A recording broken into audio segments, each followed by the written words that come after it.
Hey there, beautiful people. Welcome back to the Contrast Project Lounge. I'm your host, Tracy Rigdon. I had initially was going to air a different episode along the same kind of topic. Division, hate, racism, bigotry, the things that are rearing their ugly heads in our society right now.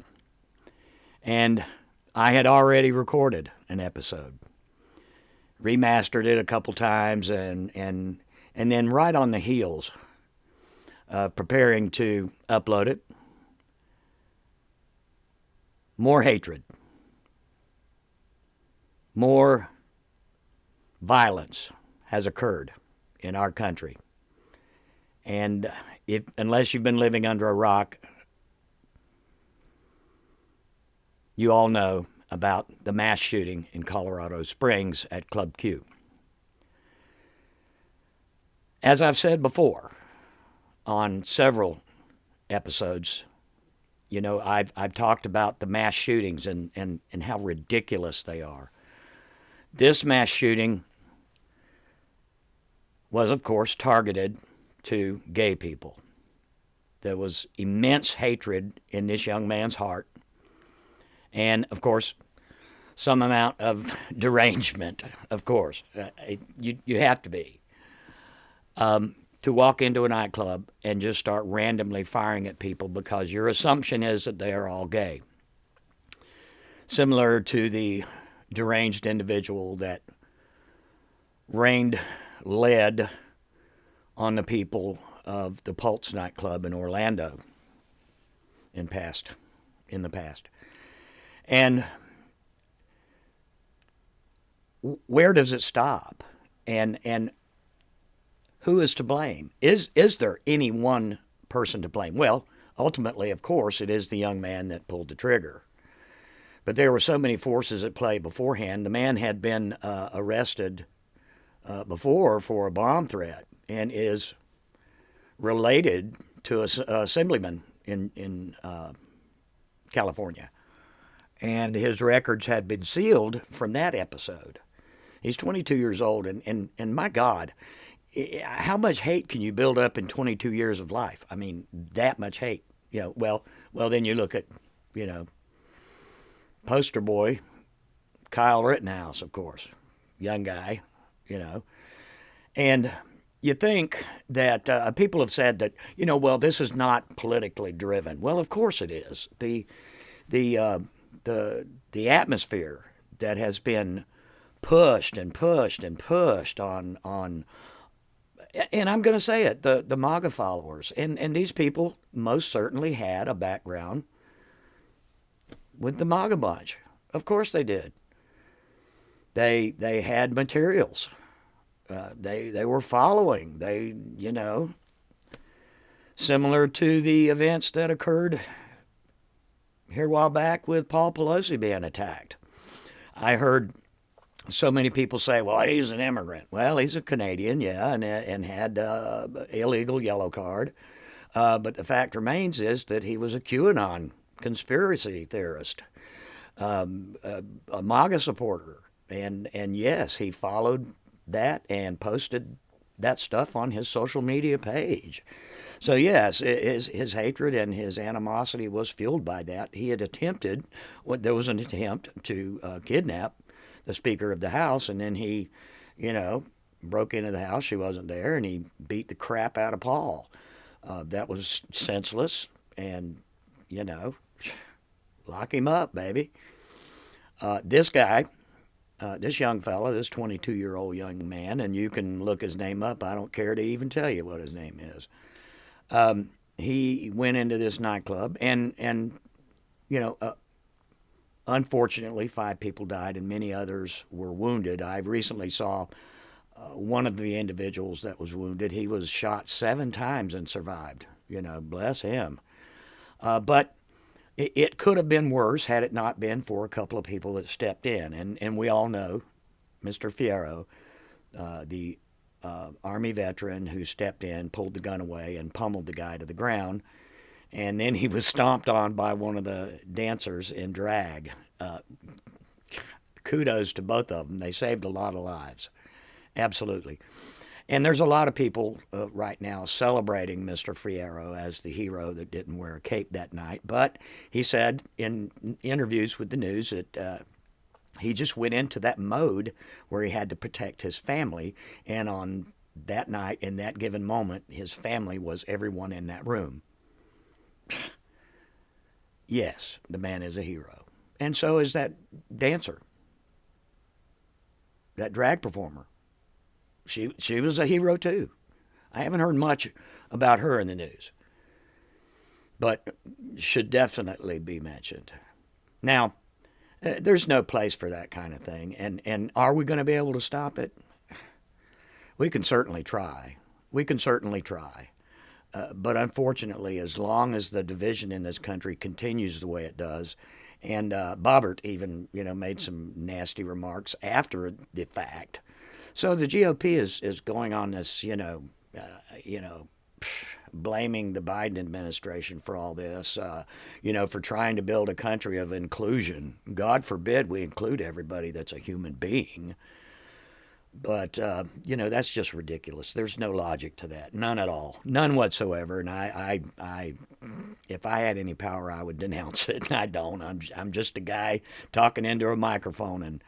And I love my fellow man. I've always been that way. And so, going on from that, there's going to be plenty. You're going to hear about that in the news, about the Colorado Springs shooting at Club Q. I'm going to go ahead and continue on the topic that I had originally decided to do, and it was that of division. And I already mentioned Paul Pelosi's attack. But I wanted to talk just a bit about the remarks, the anti-Semitic remarks that were made by the artist formerly known as Kanye West. Okay, Kanye did. He's made some comments and he's gone off on some tirades. And people, give or take it for what it's worth. Some people have said that the man needs to be monitored and that kind of thing. And certainly there is this thing called free speech. And you can't go after someone if the speech has not actually incited any violence or caused the harm to any individual. Well, that's just legal terminology, of course, because it fuels fires. So after that, during the Florida-Georgia weekend in Jacksonville, Florida, on TIAA Bank Field's scoreboard in the backside of the building, some hate-filled group, anti-Semitic group, who obviously had resources and at least a little bit of tech savvy, projected the words, Kanye was right about the Jews, on the scoreboard. And then, or just below the scoreboard. And then it again appeared on the top of one of the buildings in downtown Jacksonville. So the group has infiltrated our area. And so now I guess anti-Semites and other hate mongers have tech and resources and have money and all that, just like the Proud Boys and all that shit. These people are doing no good for society whatsoever. They think that those of us that believe in inclusion, are the problem. No, sir. No, sir. You're the problem. You are the problem. You're the one that are hurting people. You're the one that are spewing the hateful words.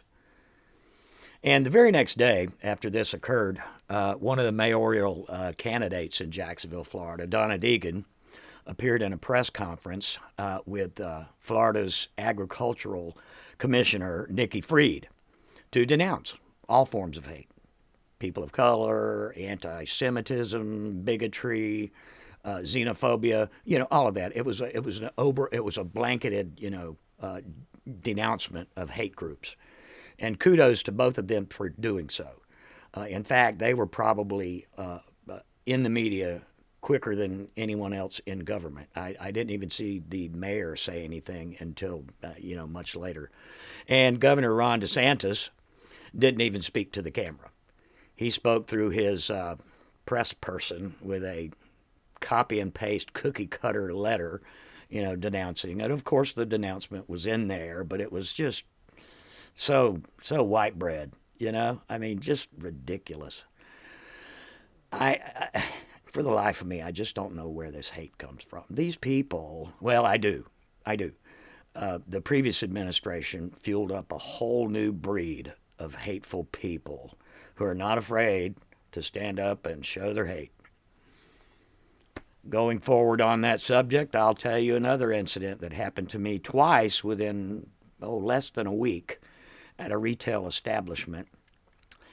A white person, male, two different white males, two different occasions, in a public area with several people within earshot, heard this person loudly use the N-word. Two different phrases for two different reasons. One of them describing people that owned another retail establishment across the street, who happened to be friends of mine. And I mentioned it to a friend of mine who is a black person, that I was taken aback by it, that I was offended by it, and by no means, and I posted this, I by no means am a snowflake. I'm just offended by white people that use the N-word in any context, whatever it is. There was recently a high school student who was being offered a scholarship to a university, a sports scholarship, who used the N-word in a short rap video. And one of the scholarships was withdrawn. And my friend, responded about that on his social media that, well, white people using that word, you're going to face the backlash, basically, to paraphrase. And that's true. I don't think white people should use it. I mean, as time goes on, there's a lot of things that folks need to become culturally aware of. And one of those things, and this has been years and years and years, white folks, don't be using the N-word in any shape or fashion. Not even in a joke. It's just not acceptable. It's just not acceptable. Now, I do know some people of color, some black people that do use it occasionally, or may use it in, rap lyrics or that kind of thing, and use it as a term of endearment. And I also know of some black people that do not choose to use it. And I've seen people post on social media that they prefer not to use it. It's unacceptable to them as well. So, with that, I just want to remind people that there are times when we have to step up to the plate and take care of each other and watch out for this kind of stuff. Be careful out there. To all my gay friends and trans people, trans friends and people in the LGBT community, be careful going out there. To all those of you who think that you should go out and cause trouble, sit your ass at home and shut the fuck up. You're not doing any of us any good. You're hurting society. You're making us look stupid. And you're hurting people. You're taking lives. You're ruining families. Oh, big surprise. Yeah, gay people have families. Trans people have families. They have loved ones. They have significant others. When you take someone's life, you're not only taking that life, but you're ruining someone else's. Just remember that. In my closing thoughts, I know this was a brief episode, but I had to get it off my chest, and I had to talk with you guys about it. This hate and this division, and yes, I do believe that a lot of it is coming from the right. I don't believe that the left has any intention of causing any of this, and I don't believe that they are causing any of this. The left has always been, at least for the last several decades, the party that is trying to move towards diversity and inclusion and protecting the rights of gay people, gay marriage, Their rights as individuals, their rights in the workplace, their rights to retirement plans, their rights to Social Security, their rights to everything that they should have because they're freaking human beings. There's no reason in the world to have all this hatred. There's none at all. None at all. We're all human beings. We all bleed red. Okay? Just stop it. Just stop it. It's driving a wedge between all of us. We've got enough problems out there, people. Food insecurity, financial insecurities, people that are still making a comeback after the pandemic. We got enough problems without worrying about this freaking nonsense. It's got to stop. Listen, as I always say, and I say time and time again, I love you all. Take care of each other. Take care of yourselves. Until the next time we meet, peace.